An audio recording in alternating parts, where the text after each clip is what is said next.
What's up? What's up? What's happening? It's yours truly, Javon Freeman, back with another one. I'm going to start this off by saying add the Instagram at the b.o.m. experience on Instagram yet again. Give me a like, comment, share. Even give me a dislike, hit the notification bell, and give me your opinions down in the comment section below as well. I think this is going to be a decent listen. This is about Project 2025. I will say I did read some of it before Trump became president during the campaign process. I read a little bit of it.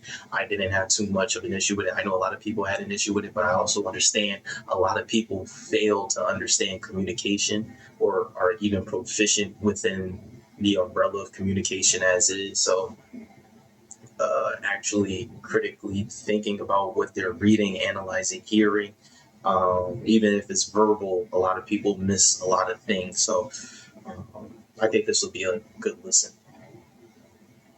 President Donald Trump, right, on the campaign trail last summer, disavowed Project 2025, right? Saying he knew nothing about the effort despite his denial. There are numerous protests against the same Project 2025 Trump alleged he had no affiliation with or knew little about. I read a recent article titled 37 Ways Project 2025 Has Shown Up in Trump's Executive Orders. Please explain what Project 2025 is and why people should be concerned about it.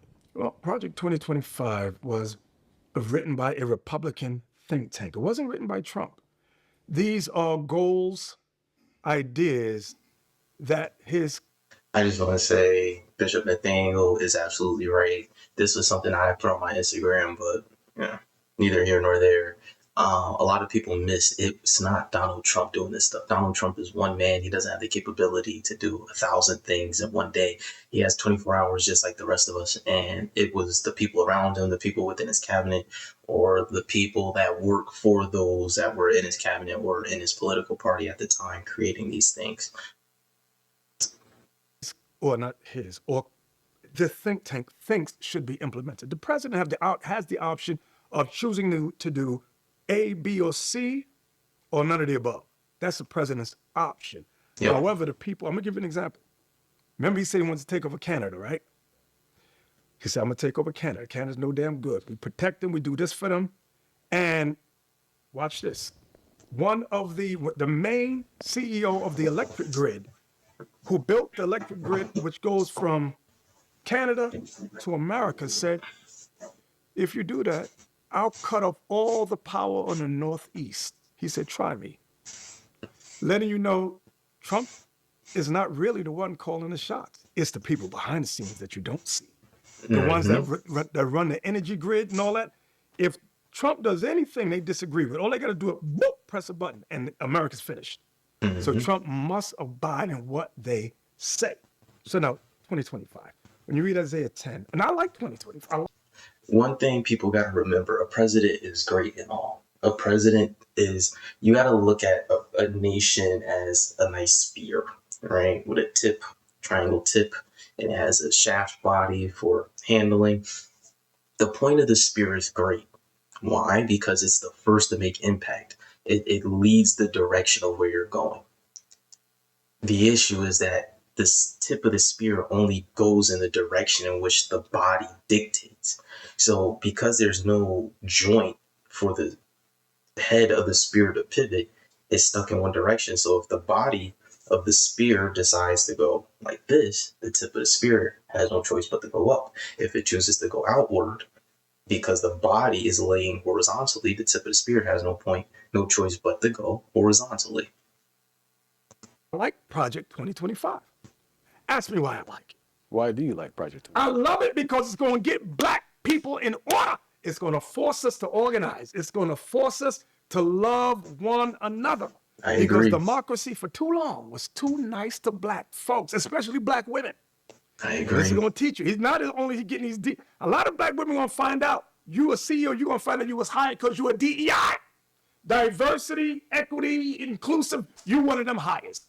Brothers too. Brothers be, I'm the only black man in the office. I'm proud. No, bro, you a DEI hire. Okay, I'll tell you, true story. OKC, 3 brothers in Oklahoma that I know recently got terminated. They didn't even know they was a DEI hire. They said, They said, you didn't know this, but you were all DEI hires, and we don't require your services anymore. Woo! I tell you. Now watch, I'm going to read something to you. Isaiah 10:1. Woe unto them that decree unrighteous decree. You know what? A decree is a mandate. Like COVID-19, the World Health Organization, that was a mandate. You had to get vaccinated or you got terminated, fired, whatever. Mm-hmm. Woe unto them that decree unrighteous decrees, and that write grievousness which they have prescribed. So yes, during this time, it's talking about ancient Assyria. But many of the attributes of ancient Assyria are in modern day America. They follow the same thing, like an unrighteous decree. The slave trade, which was written by Pope Nicholas V. He wrote a papal bull.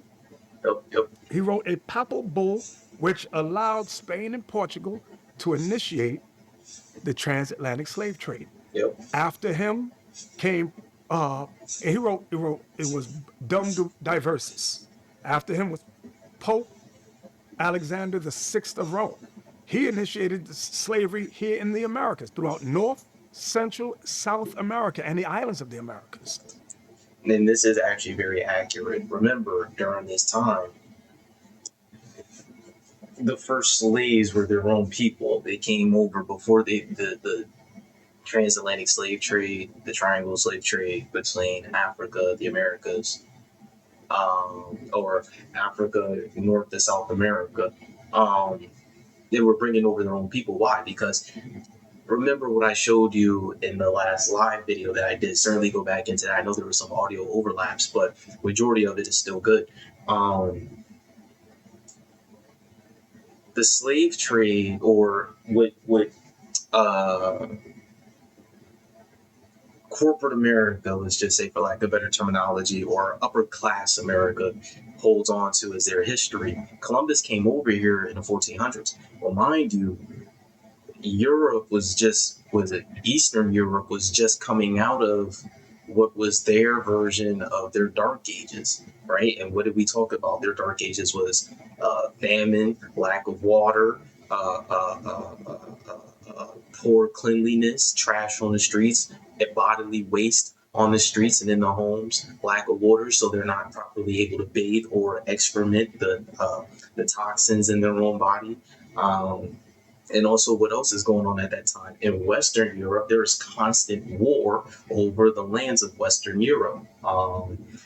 So the bloodlines of those that come from those land masses, were under constant scrutiny, and then they were even enslaving their own people. And here's the thing: a lot of people look at slavery as something bad, but it's because of the emotional connection that's been propagandized onto the modern day person has overtaken what the actual practice of these things were. Slaves come from the word Slav, and even then, that was their internal practice of things. They turn it around to the indentured servitude to make it sound nicer, but no. And here, where these practices came about is because, in a spiritual sense or an energetic sense, melanated people are still novice in the experience of being on Earth, right? Even if you look at upper class, let's take modern America's source of informational belief, which is science, right? Even in science, it tells you that before a recessive gene shows up, there would have to be a dominant gene first. So, okay, when they sit there and say humans have been around for rough estimate 300,000 years, that doesn't refer to new melanated people. That refers to melanated beings. Why? Because melanin is a dominant gene. Lack of melanin is a recessive expression of a gene. So, to stay on track, I mean, it's so much. So, okay, throughout that 300,000 years, arguably, you will learn a lot in that time. However, once the genes started to be expressed, whether it was through migration, whatever cases, which is less than 20, maybe even 30,000 years old, you start to see certain gene expressions. That's still novice in the grand scheme of how, if it's 300,000 years, and then the gene expression of new melanation started expressing at 30,000 years in the entire lifespan, that's what, 10% of the entire human existence. You're still novice. So to bring things forward, even with children, the slave was often referred to towards the children. Why? Because children are slaves to their animalistic nature before they actually develop and understand what it is to be a functioning member of a society or a culture. That's where these terms came from.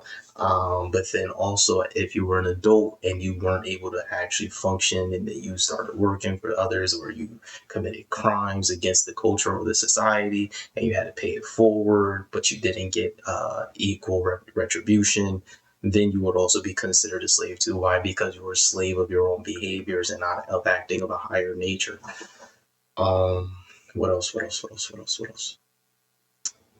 So, okay, during that time as well, when these, mind you, a group of novice people in terms of behavior is now expanding. They're still going to war with each other because, mind you, 1400s, 15th century, um, Western Europe is still hasn't been under concrete rule, practice, and behaviors. You still had the Ottomans, you still had Mongols, you still had Slavs, which would be the Russians.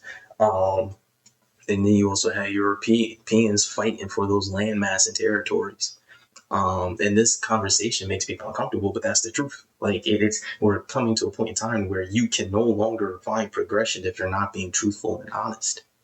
Right. So the Papa Bull or the Pope of those times, mind you, for them to expand, in modern day textbooks they call them missions, or they would send missionaries, but that's the equivalent to what Julius Caesar was doing with Rome, sending out troops to the far expansions of the territory. And if you said, okay, we'll pay tribute, taxes, and you provide us protection, we'll adopt these um, cultural beliefs, religious beliefs, we won't go to war, and we'll be subject to you. Cool. If you didn't, what happened? You were killed, you were murdered, and then you were enslaved anyway. That's how it went. And then now we also seen that same ideology and practice take place in what the transatlantic slave trade. Um, but that, I believe that started taking place slightly after, or maybe slightly before. No, slightly after. Whatchamacallit?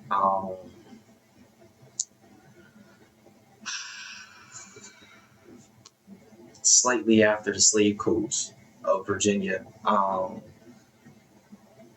But then, so, I mean, it might have taken place before.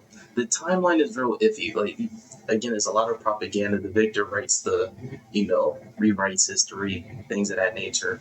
Information's coming out. I want to get back to the video, though. I do want to get back to the video. That was Pope Alexander VI. It was Incentera, I forgot the second word, but it's in Latin. But these two popes, that's why I say, Christians, y'all don't know your history. You're following these white folks, and they were the ones that orchestrated, initiated the transatlantic slave trade. Even the slave trade throughout the Americas. It was the Roman Catholic Church. And all Christianity branches from the Roman Catholic Church. So, back to Project 2025. There's something I saw. Watch this. 2025 is Isaiah 32 and 5. Black women have lived a good life under the Biden administration, under the Obama administration. Hell, from the time of I'd say when it gave them welfare and public assistance, black women are doing okay. Reaganomics. They're the ones that say, I don't need a man. I don't want a man. That's my opinion. Because I Reaganomics. am a man. in Isaiah 32. In Isaiah 32. That's good. Verse 5, it says, the vile person shall be no more called liberal, nor the churl, which means rude, said to be bountiful.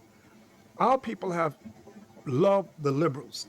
Primarily, liberals fall under Democrats, primarily. I mean, you got them, the conservatives under Republicans, but these liberals are against us. Watch the next verse. Notice it says, the vile person shall be called no more liberal. Verse 6, for the vile person will speak villainy. His heart will work iniquity to practice hypocrisy and to utter error against the Lord, to make empty the soul of the hungry with the hungry, and he will cause the drink of the thirsty to fail. When we put our hopes, our dreams in Democrats or Republicans, they'll make our hopes, our dreams to fail. That's prophesied in the Bible. So, Project 2025 is a good thing because we've been telling Christians, come out of Christianity, come out of the these politics. And they go, no, and they gave us the finger. Christians on the street gave us the finger, this one right here, give us the finger, say, you don't know what you're talking about, you're crazy. You brothers are conspiracy theorists. Oh, I'm a conspiracy theorist. Okay, just give us some time. Now, Yeah, I just want to preface, it's always conspiracy theory until it's proven true, and now everybody's tugging their tail trying to get up the code. But that's neither here nor there. we see it coming to fruition. Now Trump is saying, you know what? We need to get rid of the Mexicans. We need to get rid of the Dominicans. He said, in fact, we need to question Native American Indians. He said, because I think what amendment he said was for black people. I forgot what was it, the 14th? 14th. Amendment. One was amendment, I think it was the 14th, was for black people, children of slaves. He said nobody else. But what the liberals did, they used the 14th Amendment to bring in Chinese, Japanese, East Indians. They used that to say, oh, if you're born here, but Trump brought it out. He said it was never for them. It was only for the children of the slaves. So now he's also discussing housing. He said, we'll put it. Let me know what you think. I just want to say, I like most people and like a lot of great minds, I do agree with a lot of things, but there are nuances I disagree with. Like, I still disagree with using terms of black and white, but I also understand that that is predominant identifiers and it's still heavy within or very impactful within today's language and forms of communication, because there really is no black and white. That's, that's war terminology. It's a class war. In America, we still are running off of a color class system because we still use the terms black and white. But then, so right, the example of that is there's upper class, middle class, lower class, upper middle class, lower middle class, right? So they're telling you to your face there are class systems based off of economics, but then you have black upper class, black middle class, black lower middle class, black upper middle class, black lower class, and whites and dispersed and Hispanics and Asians, Pacific Islanders, whatever the case may be. So they're telling you that this is a color class system when you realize that there really is no color per se in terms of wealth and resources. Then that's when growth starts to take place. Of course, there's color in naturalistic behavior, right? So you can't just do away with it per se, because not all black people are the same, right? There's black people in Africa, black people here in America, for lack of better terminology, but we certainly don't behave the same. It's just an easy way to identify people. It's a shallow way to identify people, but there's also merit to the shallow lie. Shallow waters can still run deep. So what does that mean? Say you go to the beach and you're only playing in the shallow and you still have to be careful because you could run into a sea snake. It could be buried. You could step on you can get your toe clamped on by a clam, right? And you didn't even know it, chilling in the shallow and you get caught by a sea urchin, so there's still merit to certain things, but it's only when you take the time to actually step back and analyze what's being said where you can actually make progress.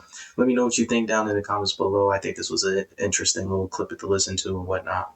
Ciao.